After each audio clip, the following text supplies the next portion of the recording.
Sobat Yesus dimanapun Anda berada, khususnya umat Paroki Santo Yusuf Bandung, selamat malam dan berkah dalam. Nah, kita berjumpa kembali di acara kasus, yaitu katekese di masa khusus. Dan saat ini adalah acara kasus kita yang keempat. Nah, bekerja sama dengan tim Komsos Murup Paroki Santo Yusuf Bandung bersama saya Pram. Nah, dan pada kesempatan kali ini kita juga sudah bersama dengan Romo Paroki kita yang tercinta, yaitu Romo Pras. Selamat malam. Selamat malam Romo. Bagaimana kabarnya Romo? Sehat? Luar biasa ya Romo. Puji Tuhan. Nah, Romo, tanpa berlama-lama lagi, malam hari ini kita akan membahas suatu kasus, Romo. Nah, jadi berhubung kita sudah memasuki bulan Desember ya Romo, baiklah kita mendalami tentang hari raya yang sangat dinantikan di bulan ini, yaitu Hari Raya Natal. Nah, di sini kami sudah mengumpulkan beberapa pertanyaan ya untuk ditanyakan kepada Romo terkait dengan perayaan Natal. Nah, mungkin Romo sudah siap? Sudah. Sudah. Langsung saja Romo, kita masuk pada pertanyaan yang pertama. Mengapa Natal dirayakan setiap tanggal 25 Desember? Dan apakah gereja memiliki catatan mengenai tanggal tersebut? Ataukah hal ini berasal dari tradisi gereja? Gitu, Romo. Pertanyaan yang sederhana tapi tidak mudah dijawab, Pram. Ketika berbicara mengenai apakah betul tanggal kelahiran Yesus itu tanggal 25 Desember. Di dalam kamus yang saya baca, kamus Alkitab karangan W.R.F. Browning, di halaman 287, itu dikatakan bahwa kelahiran Yesus itu tidak diketahui secara persis tanggalnya. Mengapa? Karena oleh Browning tadi dikatakan sebetulnya ada tradisi Natal itu jatuh tanggal 6 Januari. Tetapi kemudian 6 Januari diakui sebagai hari kehadiran orang Majus. Maka pada abad keempat, baru ditentukan bahwa Natal itu dirayakan tanggal 25 Desember. Karena apa? Karena bertepatan dengan perayaan kafir sebetulnya, yaitu Sol Invictus, perayaan kelahiran Dewa Matahari. Nah, Dewa Matahari itu kan diakui sebagai saat di mana matahari muncul dalam kegelapan musim dingin. Kemudian karena matahari muncul di masa musim dingin, lalu siang menjadi lebih panjang. Kelahiran Dewa Matahari lalu dijadikan sebagai kelahiran Yesus. Karena apa? Karena Yesus juga diyakini sebagai terang dunia yang menghalau kegelapan. Nah, ini lalu menjadi tradisi terus-menerus bahwa akhirnya umat Katolik, umat Kristen mengakui bahwa 25 Desember sebagai hari kelahiran Yesus. Nah, padahal di dalam kitab suci sendiri tidak ada tanggal Spesifik ya, emang nggak ada. Yang spesifik tanggal 25 Desember. Dalam kitab suci, kalau kita membaca dari Injil Lukas bab 2 ayat 1, itu hanya dikatakan bahwa ketika itu Kaisar Agustus mengadakan perintah supaya mendaftarkan semua orang di seluruh dunia. Itu artinya saat itu Kaisar Agustus mengadakan sensus. Ternyata pada saat Yusuf dan Maria hadir ikut sensus dan datang ke kota Bethlehem, dikatakan di ayat 4-7 bahwa saat itulah ia melahirkan seorang anak laki-laki, anaknya yang sulung, lalu dibungkusnya dengan kain lampin dan dibaringkannya di dalam palungan, karena tidak ada tempat bagi mereka di rumah penginapan. Jadi soal waktu memang awalnya tidak jelas. Tetapi abad keempat baru diketahui, ditetapkan bahwa tradisi mengatakan Yesus lahir tanggal 25 Desember. Begitu. Baik Romo, terima kasih Romo. Lalu bagaimana jika umat Katolik mendapat ajakan nih Romo untuk merayakan Natal sebelum tanggal 25 Desember? Nah, pertanyaannya boleh atau tidak Romo? Ya, ini bukan soal boleh atau tidak. Tetapi kita akan mencoba untuk melihat apa yang terjadi dengan tradisi Natalan orang Katolik dan orang Kristen. Bagi orang Katolik, untuk sampai kepada tanggal 25 Desember merayakan kelahiran Yesus itu dibutuhkan saat untuk merenung, saat untuk bermati raga, saat untuk menyiapkan hati, menyongsong kelahiran Yesus. Nah, itu yang disebut masa Advent. Setelah itu baru kita merayakan kelahiran Yesus. Itu untuk kita. Nah, ternyata sahabat kita, saudara kita tidak mempunyai kebiasaan itu. Tidak ada masa Advent bagi mereka. Yang ada apa? Ya, sepanjang bulan Desember itu dianggap saat untuk bergembira, bersenang-senang. Karena apa? Ada perayaan Natal.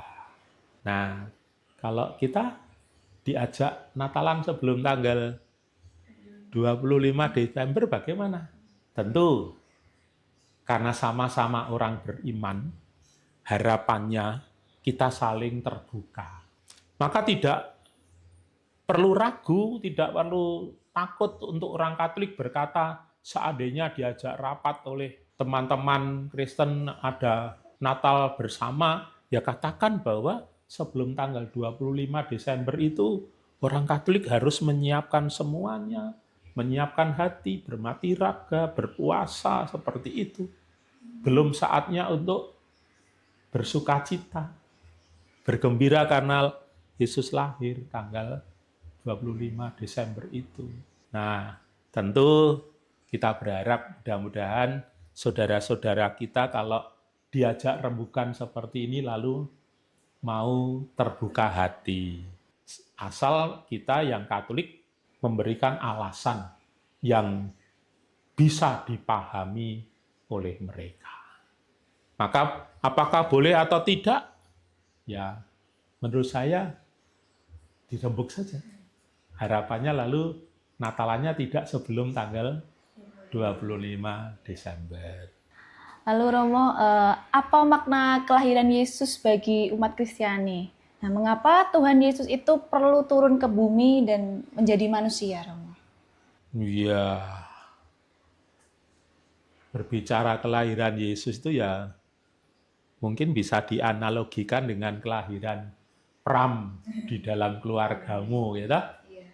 Saat itu kan orang tuamu menantikan kelahiran jabang bayi yang diharapkan nanti lahir sehat, lahir cantik kalau itu perempuan, atau lahir cakep kalau itu laki-laki. Tentu dalam pengharapan itu orang tuamu juga pasti mendambakan sesuatu yang akan memberikan kebahagiaan dan sukacita ketika nanti bayi itu lahir. Kan gitu. Maka ya tadi ketika mau merayakan Natal itu ya orang Katolik menyiapkan semuanya dengan segala yang harus dilakukan supaya nanti saat Yesus lahir itu lalu ada sukacita, ada kebahagiaan yang penuh, sama seperti kelahiran seorang anak di dalam keluarga. Maka kelahiran Yesus datang ke dunia ini tentu ya tujuannya untuk menyelamatkan manusia dan dunia. Itu misinya Yesus datang ke dunia. Maka harus disambut dengan harapan, pertobatan, sukacita, supaya apa? Keselamatan itu nanti sungguh terjadi. Nah, tidak hanya itu. Tentu kelahiran Yesus juga harapannya membawa nilai-nilai baru di dalam kehidupan umat manusia. Nah, nilai barunya ada di mana? Sangat jelas kalau kita membaca Injil Matius bab 5 sampai bab 7. Itu nilai-nilai baru yang diwartakan oleh Yesus supaya apa? Manusia hidup lebih baik, lebih benar, sesuai dengan kehendaknya. Itu makna. Nah, di balik itu semua tentu Yesus hadir ke dunia itu hanya untuk menunjukkan solidaritasnya kepada manusia. Solidaritas itu nampak di mana? Ketika dia dibaptis. Baptisan Yesus itu bukan karena Yesus berdosa, tetapi baptisan Yesus itu karena Yesus ingin solider dengan orang yang berdosa. Supaya apa? Yang berdosa itu bisa selamat. Itu kaitannya. Sehingga solidaritas inkarnasi kehadiran Yesus itu sungguh-sungguh dalam rangka dia bersolider dengan manusia. Gitu, Ram. Terima kasih Romo. Lalu yang selanjutnya, apa sih Romo arti lilin yang berwarna ungu dan pink pada masa Advent? Wah, sekarang kita masuk ke Advent ya. Ya, tadi Natal, sekarang Advent. Advent itu dari kata Latin adventus, yang artinya kedatangan. Maka kalau disebut masa Advent, itu berarti ya masa persiapan.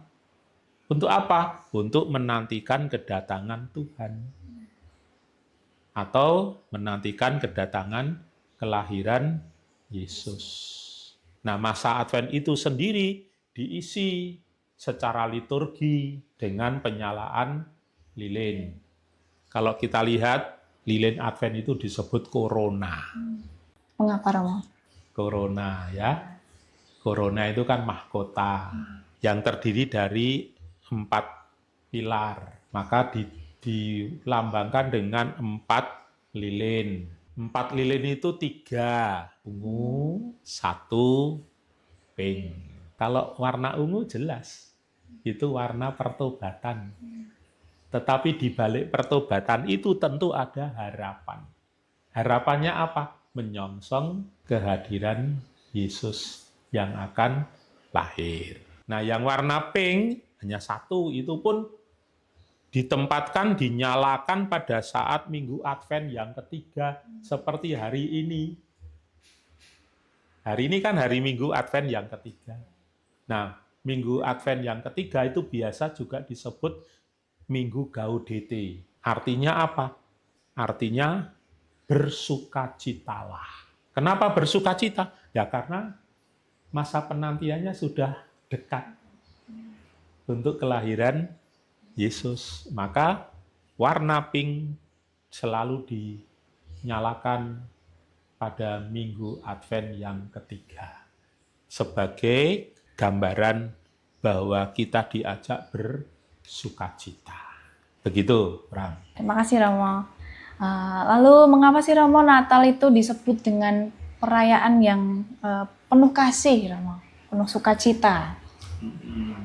Natal itu dari kata Latin juga natus.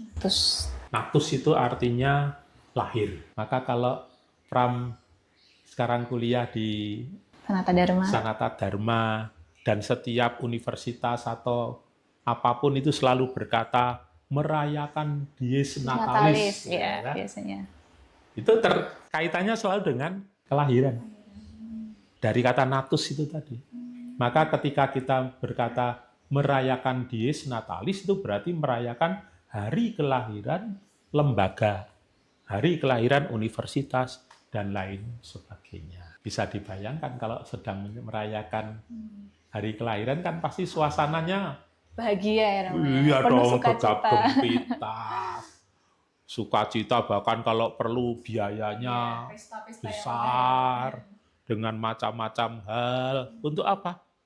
Mensyukuri atas kelahiran. Nah, untuk Natal kan pasti mensyukuri atas kelahiran manusia baru, yaitu siapa? Yesus. Yang tadi Romo katakan sebagai inkarnasi, saat penjelmaan. Penjelmaan Allah menjadi manusia. Dan tentu penjelmaan itu dasarnya apa? Karena Allah mengasihi manusia. Maka mengutus anaknya yang tunggal hadir ke dunia.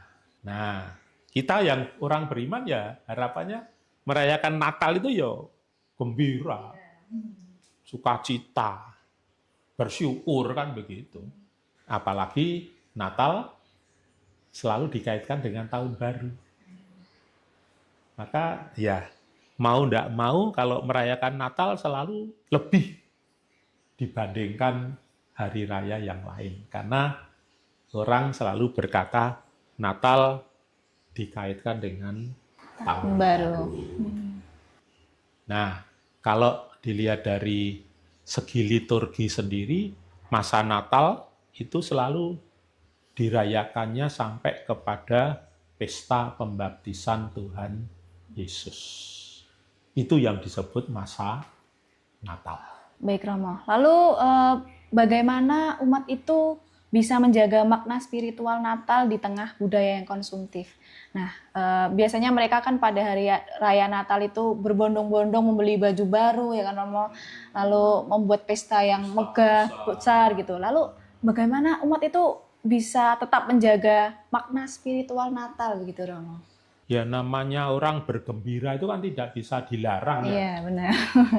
Apalagi seperti kalau tadi Romo mengatakan keluarga menantikan kelahiran anak. Setelah anak lahir itu pun juga keluarga pasti mengadakan pesta. Ya, karena apa? Bersukacita atas kelahiran manusia baru. Nah, apalagi sekarang Natal. Mau ndak mau, suka atau tidak suka ya, akhirnya nuansa yang ada itu adalah nuansa pesta. Maka kalau Pram melihat di mall dimanapun tuh, awal Desember sudah Ramai ya Romo. ramai dengan Pernik-pernik pohon Natal. Natalnya, dengan pernak-pernik yang ada, ya karena memang kecenderungannya sukacita. Boleh-boleh saja pesta, beli pakaian. Tapi ya kalau saya sih, bukan berarti karena saya sebagai seorang imam, tetapi ya kalau saya disuruh menanggapi ya boleh, tetapi jangan berlebihan. Ya. Itu Sesuatu yang saja. berlebihan tidak Ya, baik. jangan Ya, sampai malah nanti mau Natalan, merayakan Natal karena pengen beli ini dan itu, pesta ini dan itu, malah kita kena jerat hutang dan sebagainya. Hanya karena apa? Gengsi. Yang lain pakai pakaian baru, aku kok tidak. Yang lain pakai sepatu baru, aku kok tidak. Maka ya mengupayakan. Maka kalau ini yang terjadi ya jangan. Sejauh tidak berlebihan bagi saya, tidak apa-apa lah. Itu. Nah, secara pastoral, minimal saya di paroki Santo Yusuf Bandung, Gunung Kidul ini, saya pernah ngomong dengan umat bahwa Natal dan Paskah itu sebetulnya kan ada bedanya. Kalau selama ini nuansa Natal itu begitu meriah, sedangkan Paskahnya sederhana. Padahal secara liturgis dan teologis kan sebetulnya Paskah yang harus dirayakan lebih meriah daripada Natal. Nah, memang tidak mudah. Karena tadi, kalau Natal kan selalu dikaitkan dengan tahun baru. Sedangkan Paskah tidak. Maka lalu kesannya Paskah itu ya sudahlah, seadanya.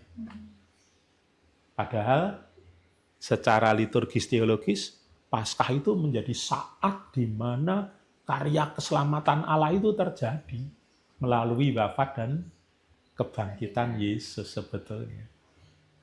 Nah, ini yang sedang saya nuansakan di paroki Santo Yusuf Bandung gitu. Kemarin sudah mulai ada 1-2 lingkungan yang mengadakan Paskah bersama. Saya senang, saya hadir memberi renungan Paskah. Meskipun Natal juga masih tetap dirayakan, tetapi ada upaya untuk memberikan keseimbangan minimal ya, bahwa Natal dirayakan ya Paskah ayo dirayakan. Tidak hanya liturgi di gereja, tetapi di lingkungan pun nek bisa ya ada Paskah bersama umat lingkungan. Misalnya begitu. Itu cita-cita. Baik Romo. Lalu apa cara sederhana yang bisa dilakukan keluarga untuk menjadikan rumah itu sebagai tempat hadirnya damai dan juga sukacita Natal? Iya, Bram. Ketika ngomong rumah, saat ini tentu menjadi suatu pemikiran lebih bahwa ada kecenderungan sekarang rumah itu bukan menjadi tempat yang nyaman, membuat kerasan anggota keluarga, tetapi ada kesan rumah itu lalu menjadi semacam terminal, hanya rumah singgah. Untuk apa? Untuk tidur, mandi, makan. Setelah itu pergi lagi. Setelah pergi nanti kembali ya ritmenya sama. Tidur, mandi, makan, lalu pergi. Kapan anggota keluarga berjumpa di rumah? Banyak keluarga mengeluh ini sudah tidak lagi. Tidak mudah untuk bisa rumah menjadi tempat yang nyaman. Anggota keluarga kerasan. Apalagi sekarang setiap anggota keluarga itu punya HP misalnya gitu ya. Saat makan pun masih sempat mainan HP. Daripada cerita dengan bapak ibunya atau bapak ibunya cerita kepada anak. Yang ada apa? Semua sibuk bermain HP. Kapan berkomunikasi? Ya tidak. Maka kalau kita bercermin dalam diri Yesus yang lahir, bahkan di tempat yang tidak semestinya, tentunya kita juga harus berpikir apakah rumah kita ini menjadi rumah yang nyaman, yang membuat rasa kerasan semua anggota keluarga. Apakah anggota keluarga merasa gembira, bahagia? Ini yang harusnya kita bangun. Nah, membangunnya dengan bagaimana? Ya, berkomunikasi. Saling berkomunikasi antar anggota keluarga. Saling bercerita ketika berjumpa. Bukan hanya datang ke rumah, masuk kamar, lalu sibuk di kamar dengan macam-macam kegiatannya sendiri, keluar hanya untuk makan. Ini sungguh memprihatinkan. Maka baik kalau Natal tahun ini kita pakai sebagai saat untuk merenung. Apalagi tema Natal tahun 2025 kan Allah menyelamatkan keluarga. Nah mari kita bangun keluarga itu supaya menjadi berkat bagi yang lain. Baik, lalu bagaimana kita bisa meneladani kerendahan hati Yesus, Maria dan juga Yusuf dalam kehidupan kita sehari-hari, Romo, dari hal yang paling sederhana. Ya, kerendahan hati itu artinya bagi Maria, bagi Yusuf itu adalah mereka mau mendengarkan sabda Allah dan melakukan. Itu. Mendengarkan sabda dan melakukan. Tentu melakukannya seperti yang kalau kita lihat dalam Lukas ataupun Matius, dalam diri Maria, setelah diberitahu oleh malaikat, Maria tidak bertanya apapun. Yang dia lakukan hanya fiat voluntas tua.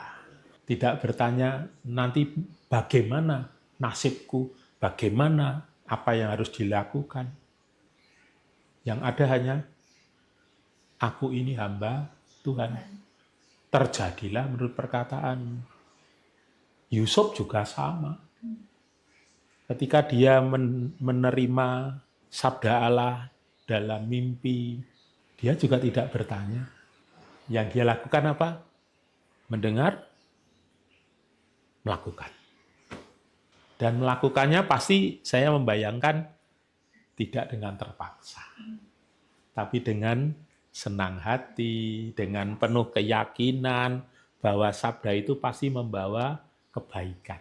Maka baik kalau nanti teman-teman, Bapak Ibu bisa membaca kisah Lukas bab 1 ayat 26 sampai 38. Yaitu soal pemberitahuan tentang kelahiran Yesus. Di mana Maria berhadapan dengan sabda dan melakukan. Nah, nanti ketika ngomong tentang Yusuf, silakan bisa membaca Injil Matius bab 1 ayat 18 sampai 25. Atau bab 2 ayat 13 sampai 15 dilanjutkan 19 sampai 23. Teks-teks itu menunjukkan kerendahan hati Maria dan Yusuf.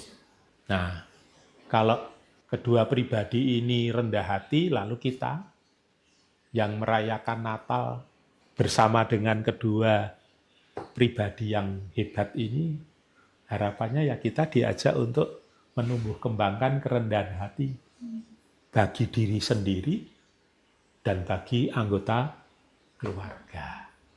Yaitu apa? Sekarang mendengarkan. Ibu mendengarkan Bapak. Bapak mendengarkan Ibu.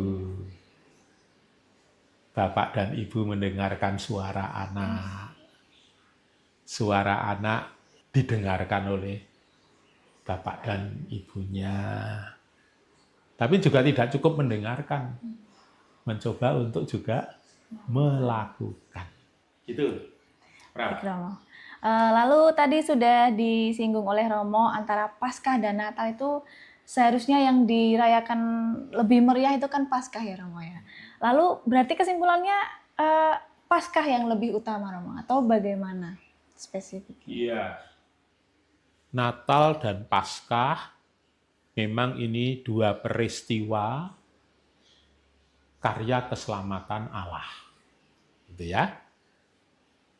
Karya keselamatan Allah yang diberikan kepada manusia dan dunia. Nah, karya keselamatan Allah dimulai kapan? Ya ketika Allah mengutus putranya, Yesus, ke dunia. Perutusannya untuk apa? Menyelamatkan. Nah, keselamatan Allah menjadi nyata. Menjadi nyata. Ketika wafat dan kebangkitan Yesus. Itu. Dan itu yang menjadi dasar iman kita. Dasar iman kita itu bukan pada pas Natalnya, tetapi justru dasar iman kita itu terjadi pada saat merayakan wafat dan kebangkitan Yesus. Maka menurut saya ya, keduanya harus disyukuri. Bahwa ada perayaan Natal dan perayaan Paskah. Tetapi kalau saya memahami ya memang lebih utama bukan Natalnya, tapi ya Paskahnya. Karena justru Paskah itu menjadi dasar iman. Iman kita, karya keselamatan terjadi. Begitu, maka saya tadi kan mengungkapkan masih menjadi perjuangan ya untuk mengajak umat berpikir bahwa perayaan Paskah itu lebih utama daripada Natal. Minimal ya dibuat imbang. Natal dirayakan di lingkungan, ya Paskah ya akan lebih baik kalau di lingkungan juga ada. Supaya apa?